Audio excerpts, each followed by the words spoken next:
Раньше я думал, что за новостями в Польше нет смысла следить, да. Ну, типа, где я и где эти новости, особенно какие-то душные новости, связанные с легализацией в Польше. Но сейчас, оборачиваясь назад, я понимаю, что это ошибка, потому что было ряд возможностей, которые я упустил, да, я мог бы быстрее податься, проще, там, допустим, экзамен сдать, быстрее получить гражданство, но я этого не делал. В этом видео хочу с тобой разобрать ближайшие новости и события, которые уже точно утвердили, и то, что, скорее всего, там планируется утверждаться, чтобы люди простроили свою стратегию вперед. Ты абсолютно прав. Изменения в законодательстве происходят очень часто в Польше. Если смотреть на налоговое законодательство, ты помнишь, сколько раз поменяли за предыдущий год его? Да? Два изменения было глобальных. Сейчас в Польше ведется ужесточение миграционной политики, поэтому есть ряд уже принятых изменений, ты правильно отметил, а есть еще законопроекты, которые находятся на подписании, но очень великие шансы, что это все подпишется в конце концов, Мы потому сейчас что все очень сильно этого ждут. На Ну, самом деле. супер. Мы сейчас обсудим, что это за события и как людям на них реагировать. Да. Что им делать, какие выводы из этого, куда бежать. Первое, самое главное, самое важное. Выросла минималка. То есть, если вы когда-то подавались с зарплатой 4300 брута, то знайте, что сейчас у вас должно измениться освячение, в котором минималка новая, 4666. Такая замечательная цифра. Я надеюсь, Они она как ни с будто, чем не связана. они как издеваются, понял? Возможно. Соответственно, нужно изменить освячение и нужно переделать залончник номер 1 и срочно выслать это, иначе получите отказ, потому что не соответствуете критерию получения минимальной заработной платы. Okay. Второе. Касается всех бизнесменов.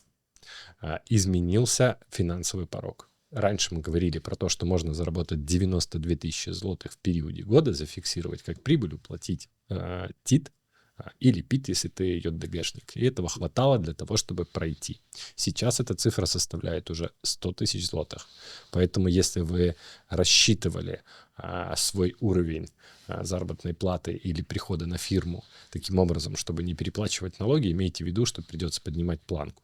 Нужно выходить в минимум 100 тысяч злотых. Угу. Отлично. Вы досмотрели до этого момента, значит, вам действительно интересна легализация в Польше. Поддержите нас, поставьте лайк этому видео, подпишитесь на наш канал и внизу напишите комментарий.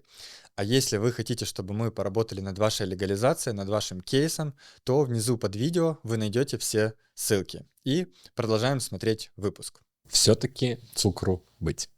Мы говорим сейчас о карте для граждан Украины, у которых был когда-то песель со статусом УКР. Это уже будет, уже есть четкие критерии, уже есть понимание, кто может претендовать на это, кто не может. И видео смотрите у нас на канале, кстати, ребят. У нас там есть. Есть такое видео.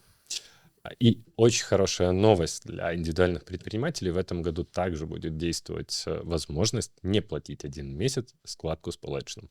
Надо заполнить заявление, отправить в бухгалтерию, и бухгалтерия дальше все сделает за вас.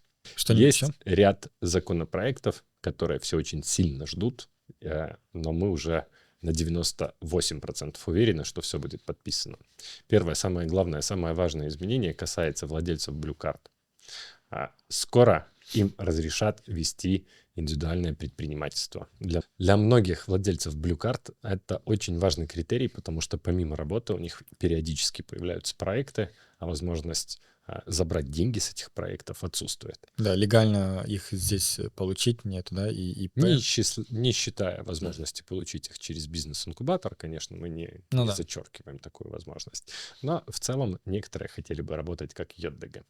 И самая будоражащая новость на данный момент о том, что для подачи на резидентство или гражданство раньше принимали дипломы из полициальных школ как подтверждение знания языка на уровне B1.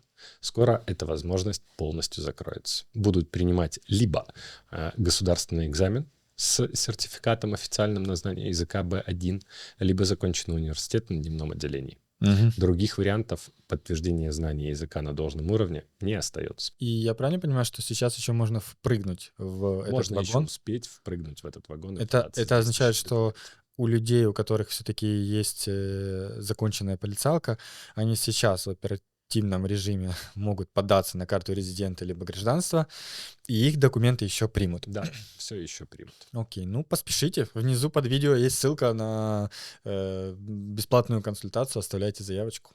И самая последняя интересная новость для тех, кто хочет податься на паспорт. Возможно, скоро введут экзамен на знание истории, культуры и науки Польши. Мгм. То есть надо будет сдавать полноценный экзамен, примерно такой же, как и на карту поляка. Поэтому, если вы еще не подались на гражданство, то вскакивайте. Он реально уже последний. Мгм. Когда эти все законы примут, ты не знаешь? Предположительно, Апрель? все это должно приняться либо в апреле, либо в начале лета.